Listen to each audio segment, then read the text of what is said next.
Sindh online school class 6 मज़मून science बाब 12 सबक 8 मसनूई सयारा भाङो पहिरियों आर्टिफिशियल सैटेलाइट्स पार्ट 1 ॾोहटनि ऐं ॾोहटियुनि खे सिंध ऑनलाइन स्कूल ऐं भलीकार मां आहियां नाना आबिद। ॿार पोयनि सबक़नि में असां ॾिठो त कहिड़ा आसमानी जिस्म आहिनि जेके निज़ाम शमसी में गर्दिश कनि पिया था, पर निज़ाम शमसी में रुॻो उहे जिस्म कोन्हनि, उन खां अलावा बि हज़ारें जिस्म आहिनि जेके इंसान जा ठहियल आहिनि, कुदरती न आहिनि ऐं उहे बि निज़ाम शमसी में गर्दिश कनि पिया था। हिन सबक़ में असां उन्हनि आसमानी जिस्मनि जी ॻाल्हि कंदासीं जेके इंसान ठाहे आसमान में यानी फलक में छॾिया आहिनि। मसनूई सयारनि खे अंग्रेज़ीअ में आर्टिफिशियल सैटेलाइट चवंदा आहिनि।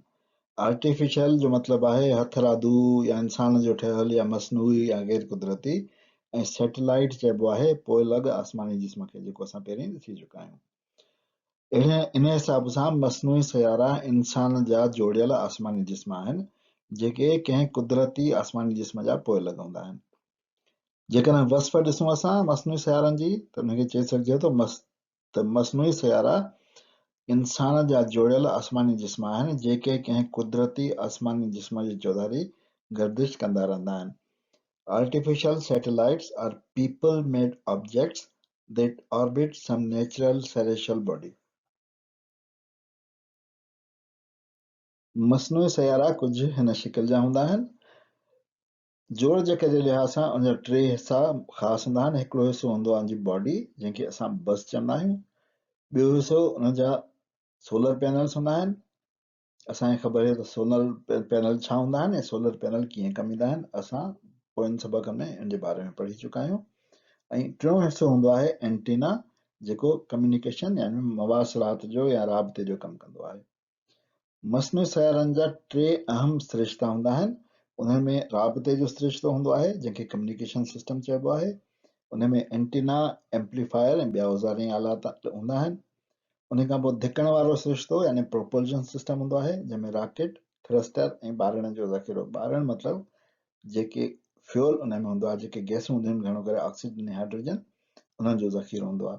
हिन जी ज़रूरत इन जे करे हूंदी आहे जो मदार में ॿियनि आसमानी जिस्मनि जे असर जे करे पंहिंजे मदार खां हटी सघे थो।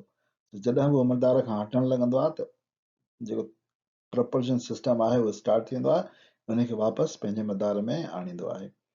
उन खां पोइ तवानाई जो सिरिश्तो यानी पावर सिस्टम आहे जंहिंमें सोलर पैनल ऐं बैटरियूं शामिल आहिनि।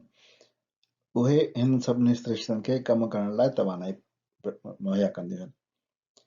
सोलर पैनल ऐं एंटीना ॿाहिरि आहिनि, बाक़ी सभु औज़ार जेके आहिनि सिरिश्तनि जा हुन बस में अंदरि लॻल हूंदा आहिनि। मसनूई सयारे खे मदार में पहुचण लाइ स्पेस लॉन्च सिस्टम इस्तेमालु थींदो आहे, जंहिंजो ख़ासि हिसो लॉन्च प्लेटफॉर्म हूंदो आहे। हीउ प्लेटफॉर्म ईअं सम्झो त एतिरो डिघो हूंदो आहे, 100 मीटरनि खां वधीक हूंदो आहे, जेको एतिरो डिघो आहे जेकॾहिं 60 माण्हू हिक ॿिए जे मथां बीहनि, वॾी उमिरि जा, पकी उमिरि जा माण्हू, त उन्हनि जेतिरो ई थींदो, 60 माण्हुनि जे क़द जेतिरो थींदो। या ईअं सम्झो त हीउ मीनार पाकिस्तान खां बि वॾो आहे। ख़ासि हिसो जो कैप्सूल हूंदो आहे जंहिंमें अंदरि मसनूई सयारो लिकल हूंदो आहे। उन खां पोइ रॉकेट हूंदो आहे। रॉकेट में ॿारण हूंदो आहे जंहिंमें ऑक्सीजन ऐं हाइड्रोजन हूंदो आहे, जेके ॿरी ऐं इन कैप्सूल खे मथे धिकींदा आहिनि। हीउ सिर्फ़ु ॿरण वारो हिसो आहे जेको ॿरंदो आहे। रॉकेट जा 2 स्टेज हूंदा आहिनि, पहिरियों ऐं ॿियो स्टेज।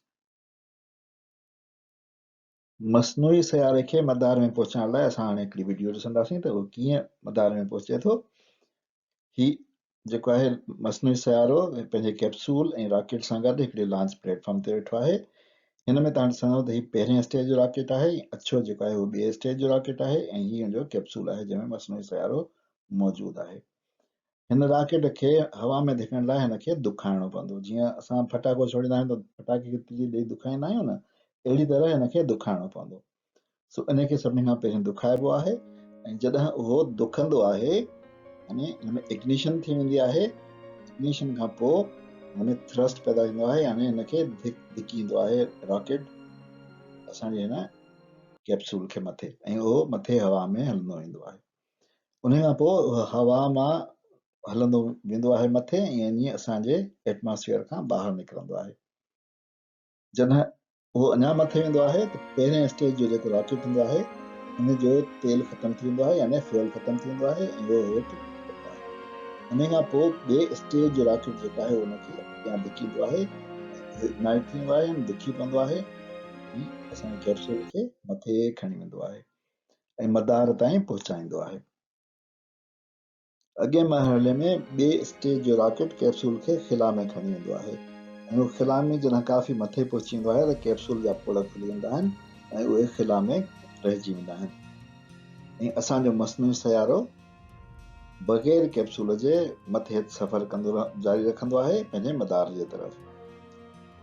उन खां पोइ ॿिए स्टेज जो रॉकेट उनखे मदार में पहुचाईंदो आहे ऐं जॾहिं असांजो मस्नूई सयारो मदार में पहुचंदो आहे त ॿिए स्टेज जो कैप्सूल बि छॾाइजी वेंदो आहे ऐं इन वक़्तु हिन जो फ्यूल बि ख़तम थी चुको हूंदो आहे।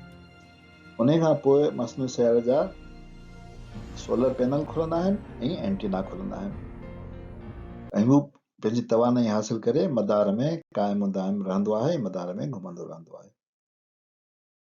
ॿार पंहिंजे मक़सद जे लिहाज़ सां मस्नूई सयारा मुख़्तलिफ़ शिकिलनि जा हूंदा आहिनि, जंहिंमें हेक्सागोनल थी सघे थो, सिलेंडर बि थी सघे थो, गोल बि थी सघे थो, स्क्वायर बि थी सघे थो ऐं रेक्टेंगल बि थी सघे थो।